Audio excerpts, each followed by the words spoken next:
বাংলাদেশের শত রমণীর কাশ সার্জিস আলম।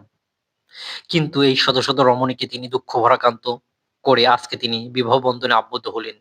আজ ৩১/১/২০২৫ তারিখে তিনি বিবাহ বন্ধনে আবদ্ধ হয়েছেন। এ সম্পর্কে একটি ছবি সামাজিক যোগাযোগ মাধ্যমে ভাইরাল হয়ে গিয়েছে। এখানে দেখা যাচ্ছে বৈষম্য বিরোধী ছাত্র আন্দোলনের বিভিন্ন সমন্বয়কদের এবং বর্তমান সরকারের কয়েকজন উপদেষ্টাদের। এই সার্জিস আলম, যিনি বৈষম্য বিরোধী ছাত্র আন্দোলনের অন্যতম প্রধান সমন্বয়ক হিসেবে পরিচিত ছিলেন। চলুন জেনে আসি এই শত রমণীর কাশ সার্জিস আলমের জীবনী সম্পর্কে। সার্জিস আলম, যিনি একজন বাংলাদেশী ছাত্র নেতা ও আন্দোলন কর্মী, যিনি বৈষম্য বিরোধী ছাত্র আন্দোলনের অন্যতম প্রধান সমন্বয়ক হিসেবে পরিচিত ছিলেন।